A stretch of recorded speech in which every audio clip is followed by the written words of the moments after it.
তাহলে শেখ হাসিনা তো অন্তত আগামী ডিসেম্বর পর্যন্ত তো আছেনই ভারতে, না? মানে কবে যাবেন দিন ঠিক হয়নি, কিন্তু বলেছেন বিজয়ের মাসে যাও। তো এখন বিজয়ের মাসে যাওয়ার আগে পর্যন্ত তিনি আছেন, তো ফলে এর মধ্যে শেখ হাসিনা তো আরো অনেক কিছু এখান থেকে আরো ভাষণ দেওয়া আমি শুনেছি। আপনি দেখেছেন কিনা জানি না, আজকে ওয়াল স্ট্রিট জার্নালেও শেখ হাসিনার বক্তব্য ছাপা হয়েছে, সাউথ চায়না মর্নিং পোস্টে ছাপা হয়েছে, সিঙ্গাপুরে ছাপা হচ্ছে, এবং এরপরে সম্ভবত ভারতের সংবাদ গণমাধ্যম গুলোতেও তার বক্তব্য ছাপা হতে চলেছে। ফলে এর মধ্যে তো আরো অনেকগুলো ঘটনা, তার প্রতিটি ক্ষেত্রে যদি শেখ হাসিনাকে ধরে বসে থাকেন তাহলে তো কোনোদিন এগোতে পারবেন না। এবার শেখ হাসিনার কারণে আবার এই কারণে যে শেখ হাসিনার পাশে আলোচনা হতে পারে জাতিসংঘের ঠিক আমি শুনেছি জাতিসংঘে যাওয়ার তিনি সিদ্ধান্ত নিয়েছে, সেটাও আবার পিছিয়ে না দেয়, সেখানে শেখ হাসিনা নিয়ে প্রশ্নের মুখে হতে হতে। তো একটা মানে বিচিত্র পরিস্থিতি, এরকম তো হতে পারে না, কুপমন্ডুক হয়ে তো থাকা যায় না। আপনাকে তো দরজা খুলে সাহসের সঙ্গে আপনি তো ডিল করবেন সকলের সঙ্গে, যেটা আপনারা বলে থাকেন বাংলাদেশের মানুষ, আমরা চোখে চোখ রেখে কথা বলবো। তো চোখে চোখ রেখে কথা বলুন, আপনি তো পিঠ টান দিচ্ছেন, ভয় পালাচ্ছেন কেন? সাহস নেই চোখে চোখ রেখে কথা বলার? আসুন না এখানে এসে বলুন, আপনি সকলের সামনে ব্রিক্সের সামনে ভারতকে দায়ী করুন, তবে তো বুঝবো আপনার সাহস। সেটাও সাহস পাচ্ছেন। এবার যদি ধরুন বাকি ব্রিক্সের সদস্যরা তারা সকলে মিলে তার সমালোচনা করতে শুরু করে দেয়, যেটা অন্যায় করেছেন না এসে, তখন কি মান সম্মান থাকবে? আমার মনে হয় তাকে যারা বুদ্ধি দিচ্ছেন, আমি একটা কথা বলতে মানে সাহস পাচ্ছি না, তবুও বলে ফেলছি, আমার ধারণা তার বিরুদ্ধে একটা ষড়যন্ত্র চলছে তাকে ডোবানোর জন্য। এইটা আমার মনে হয়েছে। এটা এটা আপনার সঙ্গে একমত আমিও, শুরু থেকেই সরকারটা গঠন থেকেই শুরু থেকে আপনি খেয়াল করে দেখবেন, আপনি বাংলাদেশ নিয়ে যেহেতু দীর্ঘ পর্যবেক্ষণ আপনার আছে, বাংলাদেশের রাজনৈতিক নেতাদেরও চেনেন। বিএনপির যেসব ডাকসাইটের নেতা, তারা কিন্তু সরকারের মূল লাইন লাইটে নেই, তাদেরকে সাইড লাইনে পাঠিয়ে দেওয়া হয়েছে। আমাদের শেষ প্রশ্ন সেটি হচ্ছে যে ভারত বাংলাদেশ, ঢাকা দিল্লি, আমাদের বহু স্বার্থ সংশ্লিষ্ট সম্পর্ক আছে। সেটি গঙ্গার পানি বন্টন চুক্তি থেকে শুরু করে, তিস্তা থেকে শুরু করে, খাদ্য বস্ত্রের সাথে রিলেটেড, বিদ্যুতের সাথে রিলেটেড, বহু কিছুর সঙ্গে আমরা একে অপরের সাথে সম্পর্ক যুক্ত। তারেক রহমান এই ব্রিক্স সম্মেলনে যাবেন, শুধু ব্রিক্স নয়, এটি ঢাকা দিল্লির একটা সম্পর্কেরও সেতু বন্ধন তৈরি হতে পারে। শেষ প্রশ্ন জিজ্ঞেস করবো যে এই সব সম্পর্কগুলো কি কন্টিনিউ হবে যদি তিনি ইগনোর করেন তারেক রহমান? আমি যে সম্পর্কগুলোর কথা বললাম, না, ইগনোর করলে তার তো কোনো লাভ কিছু আমি দেখছি না বাংলাদেশের জন্য। মানে কি বাংলাদেশ তাতে কি পাবে? হ্যাঁ, তিনি হয়তো জামায়াত, এটা জয় হবে জামায়াতের, জয় হবে হিজবুত তাহিদের, জয় হবে হামাসের, জয় হবে মৌলবাদীদের, তাই না? কিন্তু প্রকৃতপক্ষে যারা গণতান্ত্রিক আদর্শে বিশ্বাসী, এটাতে তাদের পরাজয় করবে। তাদের পরাজয়ের এই উৎসবের কি পৌরোহিত্য করবেন তারেক রহমান? এটা তো আমার প্রশ্ন। আমি মনে করি যে তাকে আরো বেশি উদার এবং স্বাভাবিক বাস্তববোধ সম্পন্ন নেতা হতে হবে। তাকে যারা, আমি আপাতত যেটা দেখতে পাচ্ছি, আমার মনে হচ্ছে তাকে একটা ধরে বেঁধে রাখা হয়েছে। তিনি প্রায়, শুনুন, আমি এখনো পর্যন্ত একটাও তারেক রহমানের মুখ থেকে আন্তর্জাতিক সম্পর্ক বিষয়ে কোনো বক্তব্য শুনিনি।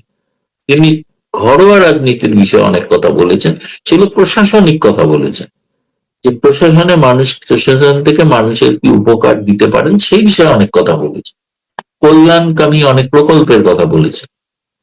কিন্তু একটা দেশের দৃষ্টি কি, মানে দৃষ্টিভঙ্গি কি, যেটাকে বলা হয় বিশ্ব চেতনা বা ওয়ার্ল্ড আউটলুক, সেটা কি, সেটা সম্পর্কে কিন্তু এখনো কোনো মন্তব্য শুনি।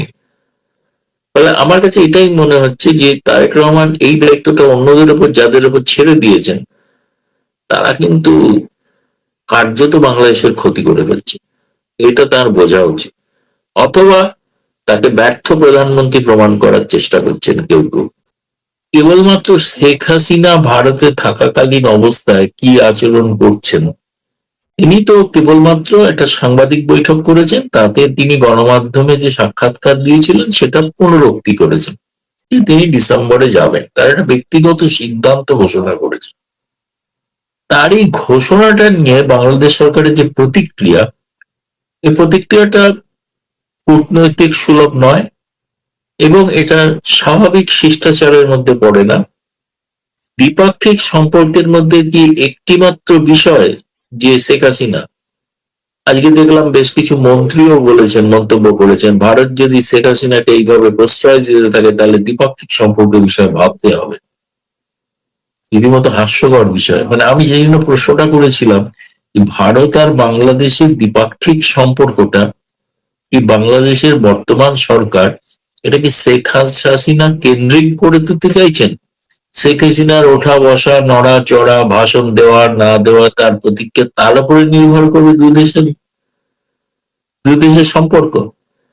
তার জন্য তো ভারত তো যে ট্যুরিস্ট ভিসা চালু করার সিদ্ধান্ত নিয়েছে সেটা তো বন্ধ হচ্ছে না, তাই না?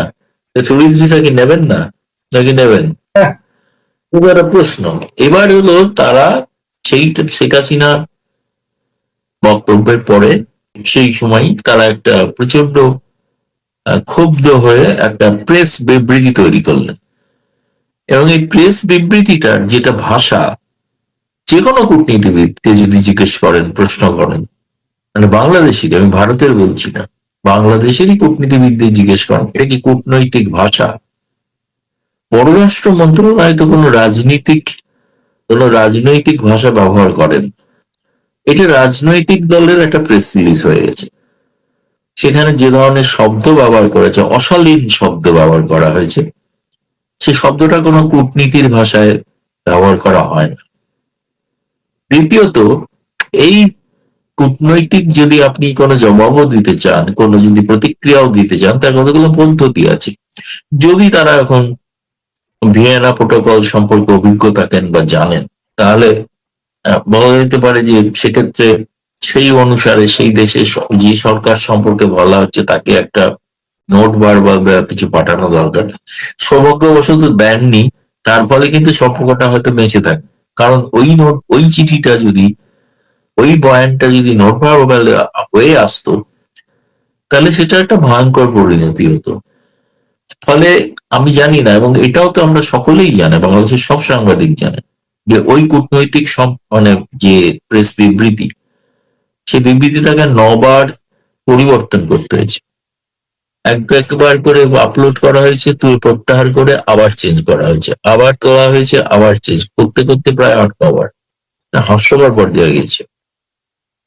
আমি বললাম তাদের তো ধারণা ছিল যে ভারতের সঙ্গে সম্পর্ক তাহলে রাখা যাবে না, কিন্তু বাংলাদেশের যে প্রয়োজন, যে ভয়াবহ যে বিদ্যুৎ সংকট, গ্যাসের সংকট, তার একটা অন্যতম বড় কারণ হচ্ছে যে ডিজেল দ্বারা যে সমস্ত মেশিন গুলো চলে, সেই ডিজেলের অভাব, এবং ডিজেল আরো বেশি প্রয়োজন আছে বাংলাদেশে। আমি বলছি যে ন্যায্য প্রয়োজনীয়তাই আছে, কিন্তু আপনি পরের দিন, যেদিন ভারতীয় হাই কমিশনার দীনেশ ত্রিবেদী আপনাদের জ্বালানি মন্ত্রীর সঙ্গে দেখা করলেন, এবং দেখা করার পর তিনি বলেছেন যে এখন বাংলাদেশের যে অবস্থা, তাতে আপনাদের যদি আমাদের আরো বাড়তি ডিজেল দেন তাহলে ভালো হয়।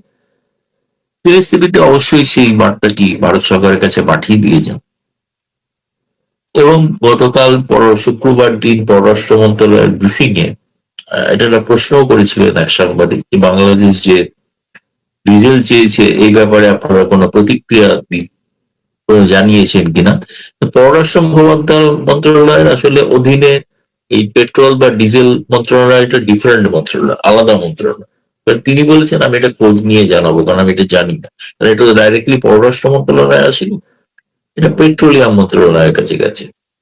তা আমার বক্তব্য হচ্ছে যে একদিকে যখন যারা পররাষ্ট্র মন্ত্রণালয়ে হুমকি দিচ্ছেন যে সম্পর্ক প্রায় ভেঙে গেল, তখন আমি দেখছি যে আর এক মন্ত্রণালয় মন্ত্রী তিনি ভারতের কাছে ডিজেল চাইছেন। তো আমার কাছে এই প্রশ্ন, যে সম্পর্ক যদি ভেঙে যায় তাহলে তো সবই তো ভেঙে যায়, তাহলে তো ডিজেলের প্রশ্নও আসে না, বিদ্যুতের প্রশ্নও থাকে না। আপনার বিদ্যুৎ, এনার্জি এবং জ্বালানি দুটোই প্রয়োজন, এবং যে ক্ষেত্রে ভারত দিতে পারে, দেবে না এমন কোনো কোনো কথা নয়। তাহলে আমি বলতে চাইছি, সেই কারণে আমি এটা লিখেছি যে আপনারা যদি এতই রেগে গেলেন তাহলে পরের দিন আবার ডিজেল চাইলেন। তার মানে কি, বাংলাদেশে এটা পরিষ্কার যে একটা মন্ত্রণালয় যা করছে তা আর একটা মন্ত্রণালয় জানে না, সমন্বয় নেই। ভারতবর্ষে যদি কোনো বিষয়, যে কোনো বিষয় যেটা আন্তর্জাতিক যার আর কি মানে র্যামিফিকেশন আছে, আপনি যদি সেই বিষয়ে কোনো প্রশ্ন করেন তাহলে প্রত্যেকটা মন্ত্রণালয় বলবে এই বিষয়ে পররাষ্ট্র মন্ত্রণালয় বলবে। পররাষ্ট্র মন্ত্রণালয় হলো ভারত সরকারের মুখপাত্র, তারাই ভারত সরকারের সিদ্ধান্তটা জানায় বহির্বিশ্বকে।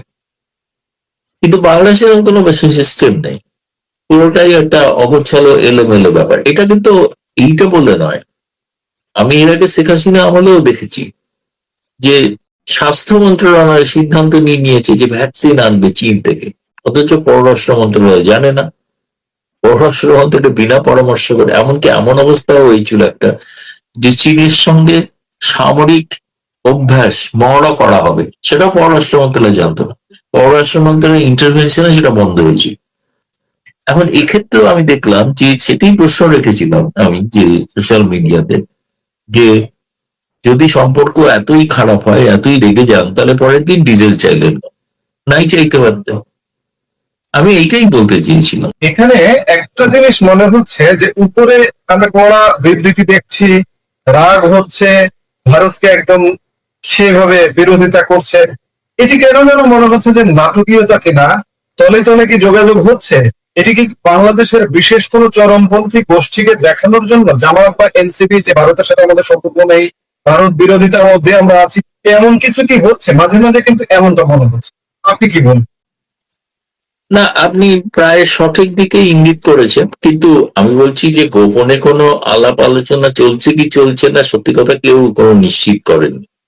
আমি খোঁজ নিচ্ছিলাম কিন্তু আসলে কি, মানে এই যে ওপরে ওপরে যে ক্রোধ, উষ্মা, ক্ষোভ দেখানো, এটি নাটক কিনা, আসলে হয়তো কোনো একটা আছে। কিন্তু এটা এই কারণেই হয়তো বাংলাদেশের যে রাজনৈতিক বাস্তবতা, তাতে সেখানে তারেক রহমান সরকারকেও নির্ভর করতে হচ্ছে, বা তাদের যে জামায়াত এবং সেই ধরনের যে উগ্রপন্থী শক্তি, তাদেরও কিছু অনেকটা চাপে তারা রয়েছে। এবং তারা যে পূর্বের শেখ হাসিনা সরকারের থেকে পৃথক, ভিন্ন এই আচরণ করবেন, সেটা তাদের বারবার প্রমাণ দিতে হচ্ছে। কিন্তু ভারত বিরোধিতাটা সাধারণ মানুষ কিন্তু এটা মানছেন না। আপনি বলবেন কেন, কি করে বুঝলেন সাধারণ মানুষ ভারত বিরোধী নয়? যেদিন ট্যুরিস্ট ভিসা ঘোষণা করা হলো, একদিনের মধ্যে 1.5 লাখ মানুষ আবেদন করলেন ভারতে আসার জন্য। আমি বলছি না যে এটা ভারতের জয় বা কিছু, আমি বলছি যে সেই মানুষগুলো তাদের নিত্য প্রয়োজনীয় জিনিস যেগুলোর জন্য তারা ভারতে আসতে চান, সহজে, সস্তায়, যেটা অন্য কোনো দেশে সম্ভব না যাওয়া। আপনি চীন বা পাকিস্তানের দরজা যদি খুলেও দেন, তারা যদি বলে যে আমরা বিনা পয়সায় ভিসা দেবো, তাও দেখবেন আপনি তো অনেকে যাবে না। তার কারণ হচ্ছে সেখানে যাওয়ার যে খরচ, সেখানে গিয়ে থাকার যে খরচ, এবং তাদের যে সুবিধা যাদের পাওয়ার কথা, সেগুলোতে না। কারণ বাঙালির যে চাহিদা, বাঙালির যে ভরণ পোষণ, তার পোশাক আশাক, তার খাদ্যাভ্যাস, সবটাই ভারতের পশ্চিমবঙ্গের সঙ্গে অনেকটা মেলে না। ফলে তাদের তো স্বাভাবিক গন্তব্যস্থল হবে হয় পশ্চিমবঙ্গ অথবা ত্রিপুরা, বা যেখানে বাঙালি বেশি আছেন। ফলে এইটাই একমাত্র প্রমাণ যে 1.5 লক্ষ প্রথম দিনই আবেদন করে বুঝিয়ে, তার আগে কিন্তু মানে ঘোষণা করা হয়েছিল ওই জঙ্গি গোষ্ঠী বা চরমপন্থী গোষ্ঠী যে ভারতের ভিসা যেন কেউ না নেন। তো সেই নির্দেশ উপেক্ষা করে যে দীর্ঘ লাইনের ছবি যমুনা ফিউচার পার্কে দেখা গেছে, সেটা প্রমাণ করে যে এটা ভারত বিরোধিতাটা সাধারণ মানুষ করেন, এটা কিছু মানুষ তারা রাজনৈতিক উদ্দেশ্যে করেন, তাদের নিজস্ব, সোজা কথায় রাজনীতির দোকান চালানোর জন্য করেন। সেই দোকান চালানোর জন্য তাদের অর্থ সংস্থান করেন কেউ, সেই কারণে তারা করেন। তাহলে আমি বলছি যে সেইটাই কারণে যে আমার মনে হয় না যে এটাতে কোনো দ্বিপাক্ষিক সম্পর্কের কোনো অসুবিধা হওয়া উচিত এই কারণেই আরো নয়। দেখুন, আমার তো মনে হয় যে ভারতের থেকে যে বাংলাদেশকে যে আমন্ত্রণ জানানো হয়েছে ব্রিক্স শিখর সম্মেলনে, সেই সুযোগটা নেওয়া উচিত বাংলাদেশে। এবং আপনি বলবেন হয়তো কেন, আমি বলছি যে দেখুন, প্রধানমন্ত্রী নরেন্দ্র মোদী সর্বপ্রথম সপরিবারে তারেক রহমানকে ভারতে আমন্ত্রণ জানিয়েছিলেন দ্বিপাক্ষিক সফরের জন্য, এবং তিনি হচ্ছেন সর্বপ্রথম বিশ্বের নেতা যিনি তারেক রহমানকে শুভেচ্ছা জানান এবং তাকে আমন্ত্রণ জানান। সে আমন্ত্রণের আমি জানি না, আমি শুনেছি বা এখন পর্যন্ত তার স্বীকৃতি পর্যন্ত তারা দেন। দ্বিতীয় আমন্ত্রণটি, তাতে যখন এলেন না তখন আরেকটা সুযোগ ভারত সরকার চাইছিলেন তারেক রহমানের সঙ্গে কথা বলতে বা কাজ করতে। সেটা হলো, যেহেতু ব্রিক্স এর এবার সভাপতি ভারত, সেই হিসেবে ব্রিক্স এর সভাপতি হিসেবে 11টা দেশের রাষ্ট্রের সভাপতি তিনি আমন্ত্রণ জানালেন বিমস্টেকের সভাপতি বাংলাদেশকে। বাংলাদেশে তারেক রহমান যিনি প্রধানমন্ত্রী হবেন তিনি সভাপতি। আচ্ছা, তিনি কিন্তু বাংলাদেশের প্রধানমন্ত্রী নন, তিনি বিমস্টেকের যে 7টা রাষ্ট্র আছে যার মধ্যে ভারতও আছে তারও তিনি কিন্তু নেতা।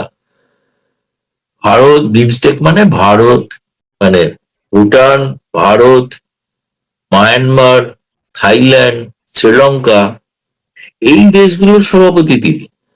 তিনি ভারত, এখানে শেখ হাসিনা প্রশ্ন আসছে কি করে? কারণ শেখ হাসিনা তো কোনোভাবেই বিমস্টেক বা ব্রিক্স কোনোটার সঙ্গে জড়িত নয়, সেটা তো ভারত বাংলাদেশের একটা দ্বিপাক্ষিক বিষয়, সেটা দ্বিপাক্ষিক বৈঠক যখন হবে তখন কথা বলবে। কিন্তু ব্রিক্স এর শিখর সম্মেলনে বিমস্টেক হিসেবে সভাপতি হিসেবে তিনি যদি না আসেন, তাহলে তিনি শুধু বাংলাদেশের কথা নয় বাদই দিলাম, তাহলে বাকি 6টা রাষ্ট্রকে কিন্তু অপমান করছে। তিনি বিমস্টেকের সভাপতিত্ব পৌরোহিত্য করার তাহলে যোগ্যতা আছে কিনা, এই বিষয়ে প্রশ্ন উঠতে পারে।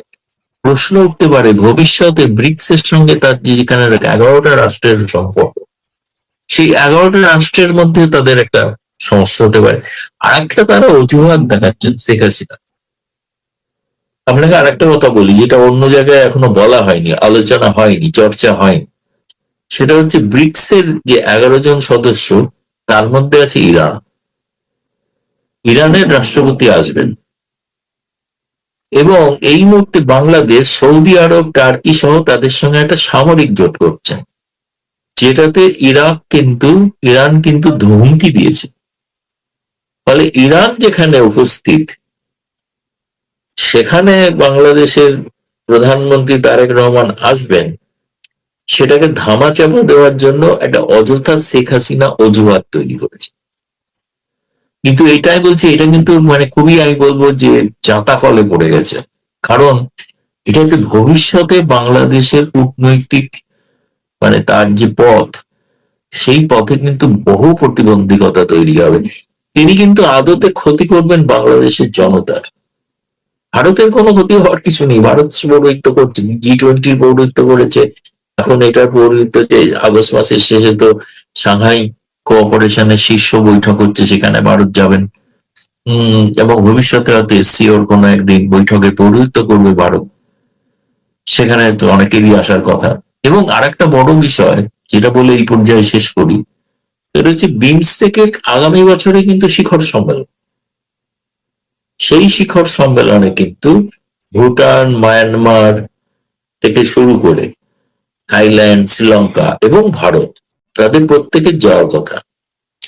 ফলে বিমস্টেকের সভাপতি হিসেবে তিনি কিন্তু বিমস্টেকের সদস্য রাষ্ট্র হিসেবে তাদের আমন্ত্রণ জানাবেন। তাহলে তারা কি বিমস্টেকের শিখর সম্মেলন করবেন না?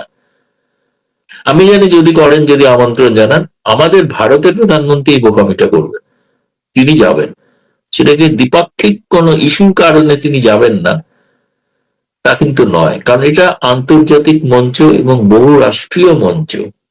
আমরা যে মুহূর্তে কথা বলছি, আজকে আজকে 9 তারিখ, আগামীকাল 10 তারিখ বাংলাদেশের প্রধানমন্ত্রীর সঙ্গে ভারতীয় হাই কমিশনারের সাক্ষাৎ হবার কথা। ব্রিক্স সম্মেলনে যাবার একটা অগ্রগতি হিসেবে কি আমরা দেখতে পারি কি বিষয় প্রথম সাক্ষাৎ হবে আগামীকালকে, সেটি আমরা জানতে পারছি। দেখুন, এ ব্যাপারে আগাম মন্তব্য করা মুশকিল, সম্ভাবনা ঠিক নয়, কোনো স্পেকুলেশন আমি করতে চাই না। কিন্তু যেহেতু দীনেশ ত্রিবেদী হাই কমিশনার হিসেবে প্রথম নিযুক্ত হলেন, ইনি পররাষ্ট্রমন্ত্রী, তারপরে জ্বালানি মন্ত্রী, তাদের সঙ্গে কথা বলেছেন, এরপরে অন্যান্য মন্ত্রীদের সঙ্গেও কথা বলবেন। ফলে স্বাভাবিকভাবে তার উপস্থিতি, তিনি দেশের প্রধানমন্ত্রীর সঙ্গে সাক্ষাৎ করাটা তার একটা কূটনৈতিক দায়িত্বের মধ্যে পড়ে। এবং এই অ্যাপয়েন্টমেন্টটা আমি বলবো যে তিনিই চেয়েছেন, এরকম নয়। কেউ কেউ প্রচার করছেন, গণমাধ্যমে দেখলাম তারেক রহমান তাকে দেখা করতে চেয়েছেন। এটা হয় না, প্রধানমন্ত্রীর সঙ্গে সাক্ষাৎ স্বাভাবিক, হাই কমিশনার করতে চাইবে, সেটার সুযোগ তিনি পেয়েছেন। ফলে এখানে দ্বিপাক্ষিক যাবতীয় বিষয়ের মধ্যে কিভাবে সম্পর্ক আগে নিয়ে যাওয়া যায়, গঙ্গা পানি চুক্তির আগামী দিনের বৈঠক কত দ্রুত করা যায়, এবং সেটা সব থেকে বড় আরেকটা বড় বিষয় আছে, যে বিষয় সেটা সেটা কিন্তু পিপল টু পিপল সম্পর্কের জন্য, সেটা হচ্ছে বাংলাদেশ ভারত ক্রিকেট সম্পর্ক পুনঃস্থাপন করা। কিন্তু সে ব্যাপারে ভারত সরকারের সিদ্ধান্ত হলো তারেক রহমানকে ভারতে একবার এলেই সমস্ত যাবতীয় বিষয় সমস্তগুলো স্থির হয়ে যাবে। সেটা কালকে দীনেশ ত্রিবেদীর বৈঠকে সব স্থির হয়ে যাবে এমন নয়, কিন্তু এই ইঙ্গিতটা পাওয়া যাবে যে তারেক রহমান আসছেন কি আসছেন না। দ্বিতীয়ত আমি এটাও জানি যে, যেটা বললাম, আগামী বছরের যে ব্রিক্স এর সম্মেলন, এই বিমস্টেকের সম্মেলন, তার আগে ভারতের পররাষ্ট্র সচিব বিভিন্ন প্রতিবেশী রাষ্ট্রে তিনি সফর শুরু করেছেন, এবং তিনিও কিন্তু তারেক রহমান বাংলাদেশে যেতে পারেন খুবই শীঘ্রই। এবং যদি তারেক রহমানের সফর বাংলাদেশ ভারতে চূড়ান্ত হয়, তাহলে নিশ্চিতভাবে বিক্রম মিস্ত্রি যাবেন এবং তাকে ব্রিক্স এর আনুষঙ্গিক যাবতীয় বিষয় তাকে অবহিত করবেন। ফলে এখনো আমি বলছি যে, ইংরেজিতে বলা ভালো যে কিপিং মাই ফিঙ্গার ক্রসড, মানে আমি এখনো পুরোপুরি খোলাখুলি বলতে পারছি না, কিন্তু এটা একটা, প্রথম কথা আমি বলবো যে প্রধানমন্ত্রী তারেক রহমানের পক্ষ থেকে এটা একটা কূটনৈতিক শিষ্টাচার দেখিয়েছেন তিনি, যে হাই কমিশনারকে আমন্ত্রণ জানিয়েছেন বৈঠকের জন্য। কালকে বৈঠক, সোমবারের বৈঠক দেখা যাক, আশা করি সবটা ভালোই হবে। আর আমরা তো ভালোর জন্যই আশা করি, আমরা তো সবকিছু নেগেটিভ কেন আশা করবো। বিবৃতিতে যেটা বলা হয়েছিল ভারত সরকারের সঙ্গে সম্পর্ক নিয়ে, কিন্তু এই সিদ্ধান্তটা কিন্তু যেদিন বিবৃতি হয়েছে সিদ্ধান্তটা কিন্তু সেদিন কিন্তু জেনেছেন হাই কমিশনার, যে তাকে আমন্ত্রণ জানিয়েছেন প্রধানমন্ত্রী, তার সঙ্গে সাক্ষাৎ করতে চেয়েছেন। তার মানে পররাষ্ট্র মন্ত্রণালয়ের যে বিবৃতি, তার সঙ্গে জ্বালানি মন্ত্রীর বৈঠক এবং প্রধানমন্ত্রীর বৈঠকের কোনোই সম্পর্ক নেই, সেটা স্পষ্ট বোঝা যাচ্ছে। তাহলে এটিকে কি আপনি সমন্বয়হীনতা বলছেন? মন্ত্রণালয়ের মধ্যে একটা সমন্বয়হীনতা আছে। আর একটা বড় অসুবিধা হয়েছে সেটা হচ্ছে, যেহেতু পররাষ্ট্রমন্ত্রী নিজে সবসময় দেশে থাকতে পারছেন না, তিনি একটি বড় গুরুতর দায়িত্ব নিয়েছেন, যে কারণে খুব জুনিয়র স্তরের অফিসাররা, জুনিয়র স্তরের কূটনীতিবিদরা তারা দায়িত্ব সামলাচ্ছেন। তাদের ক্ষেত্রে অনেক কিছু কূটনীতির ভাষা বোঝা সম্ভব নাও হতে পারে, অনেকটা বেশি রাজনৈতিক চাপে তারা অনেক কিছু করছেন এরকম একটা মনে হচ্ছে। নাহলে এই পররাষ্ট্রমন্ত্রীর বিবৃতিতে এই ধরনের ভাষা, অশালীন ভাষা, এটা অশালীন বলছি আমি, অশালীন ভাষা ব্যবহার করা হয় না। আর তার নিজেরই, বাংলাদেশ মানে একটা রাষ্ট্র, তাতে প্রধানমন্ত্রী যেই থাকুন, কিন্তু পূর্বতন প্রধানমন্ত্রীর আচরণকে নিন্দা করে একটা বিবৃতি দিচ্ছেন ভারত সরকারকে, হাস্যকর। কূটনীতির বেসিক নিয়ম তো জানেন না, কারণ সেটমেন্ট ইস্যু করছেন, তাই তো এটা বোঝা উচিত, তাই না? তারেক রহমান ভারত সফরে যাচ্ছেন, আমরা যেটি শুনতে পাচ্ছি যে ভেতরে ভেতর প্রস্তুতি চলছে, উপরে উপরে নাটক চলছে। আমাদের বাংলাদেশে এই মুহূর্তে একটা অন্তর্ভুক্তিমূলক রাজনীতির বহুল আলাপ, শুধু বাংলাদেশে না, এর সঙ্গে কূটনীতিও জড়িয়ে গেছে। এগুলো কি ভেতরে ভেতরে কোনো আয়োজন হচ্ছে? আপনি কি কোনো আয়োজনের কোনো সাড়া শব্দ পাচ্ছেন দিল্লি থেকে? না, সারা শব্দ পাচ্ছি যেটুকু শুনেছি, পররাষ্ট্র মন্ত্রণালয়ের মধ্যে একটা বৈঠকও হয়ে গিয়েছিল, এবং সেই বৈঠকে কিন্তু ব্রিক্স এর জন্য প্রস্তুতি নিতে বলা হয়েছিল, এবং সে অনুযায়ী তারা প্রস্তুতিও নিচ্ছেন। কিন্তু আর একটা ঘটনা খুবই ইম্পর্টেন্ট বলে আমার মনে হয়, এই যে বাংলাদেশ বর্তমানে যে জ্বালানি এনার্জি সংকটে পড়েছেন, আমি শুনছি যে সেই আমেরিকার যিনি রাষ্ট্রদূত ছিলেন ডেমোক্র্যাটদের সময়, সেই পিটার হাস, তিনি নাকি এসে পৌঁছাচ্ছেন ঢাকায়। তার একটা কোনো পরিকল্পনা আছে এনার্জি বিষয়ে।